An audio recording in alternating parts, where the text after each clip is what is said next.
Bon, la première chose que je voudrais dire, c'est un peu regrettable, on l'a dit hier, que ce rapport soit venu un peu tardivement, parce qu'il est très important et on n'a pas eu le temps, je dirais, vraiment de travailler. À l'occasion de la commission de développement auquel j'appartiens, le 17 juillet, il n'a pas été évoqué, il a été évoqué la veille de la session. Malheureusement, je n'ai pas pu être présente, je le regrette.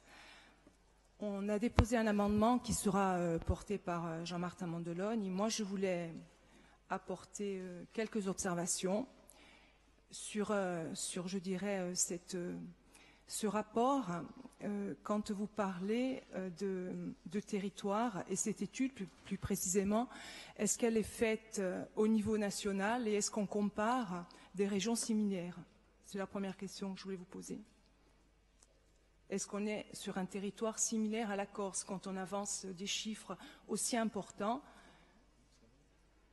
Il vous répondra. Oui, donc, non, mais comme je vois qu'il note, voilà, hein, parce que comparaison à ce moment-là n'est pas raison. Alors, Monsieur le Président, Talamone hier a eu des mots très forts par rapport à ce rapport en parlant de tsunami par rapport au foncier à bâtir, puisqu'il y a une hausse de plus de 138%. Alors moi, je vais vous dire quelque chose de très basique, Monsieur le Président. Est-ce que ce n'est pas la rareté qui fait le prix? Je vous pose la question. Est-ce que ce n'est pas la rareté qui fait le prix? Parce qu'aujourd'hui, effectivement, sur notre terre, on a une difficulté d'installation, de l'accession à la propriété des jeunes et des moins jeunes.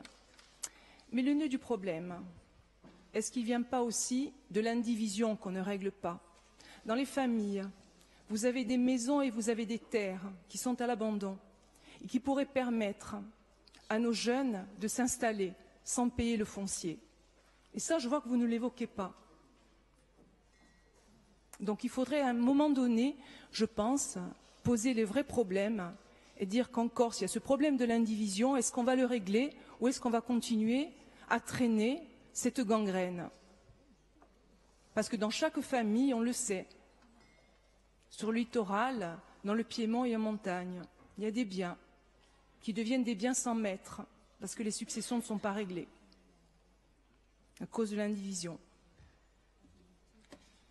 Ensuite, dans le rapport, vous vous basez sur une biographie, notamment, vous faites référence à la motion ou au rapport qu'avait porté mon collègue Jean-François Cazalt sur les résidences secondaires et sur cette super taxe sur les résidences secondaires. Moi, je veux bien, j'entends bien, et de faire une dichotomie entre les biens d'origine successorale et les biens purs, d'achat pur de résidence secondaire. Cette dichotomie, aujourd'hui, je ne vois pas comment on peut la faire. Parce que vous avez, je dirais, dans le cadre de partage, pas forcément des partages en nature, vous pouvez les avoir en valeur. Vous pouvez avoir des achats en démembrement de propriété pour une résidence secondaire. Et puis une résidence secondaire, Monsieur le Président. Un jour, ça peut devenir une résidence principale.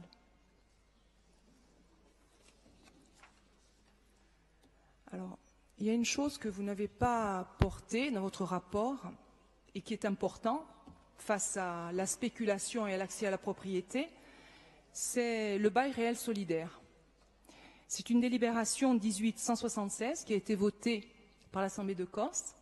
Une étude devait être faite et portée par l'Office foncier. Aujourd'hui, qu'en est-il?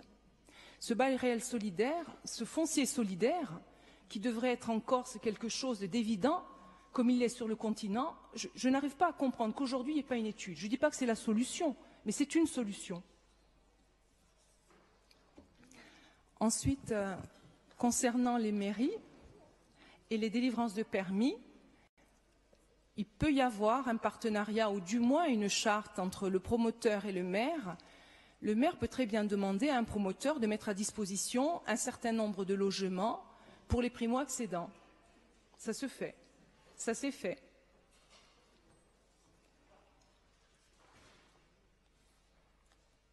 Concernant les 4 communes dites tendues, il serait peut-être bon que l'Office foncier, dont c'est la vocation, soit le porteur de ces réserves foncières, pour qu'on puisse justement permettre aux communes de mettre en place, enfin du moins, d'apporter les logements qui manquent à nos jeunes. Ensuite, je terminerai mon intervention en disant que bon, cette étude, elle est faite sur 10 ans. Pendant ces 10 années, il y a eu une crise immobilière. Je ne sais pas si c'est pris en compte. Je ne sais pas à quel moment, si vous voulez, on se rend compte de cette augmentation galopante des prix. Voilà. Ensuite, les exemples que vous donnez aussi sur les T4, je dirais qu'il faut faire très attention quand on donne des sommes, parce que des prix au mètre carré ou des prix tout court. Parce qu'un T4, suivant son exposition, suivant où il est situé, le prix n'est pas le même. Oui, médian, ça veut tout dire et ça veut rien dire, Président. Ensuite, pour les maires, moi je dirais qu'il y a eu une instabilité foncière pour les maires des communes. Une instabilité foncière qui est liée, je sais que je vais vous faire réagir quand je vais dire ça, mais je vous le dis quand même, qui est liée à la cartographie des ESA, qui n'a pas permis aux maires de Corse d'établir un plan local d'urbanisme digne de ce nom. J'en terminerai. Merci, Monsieur le Président.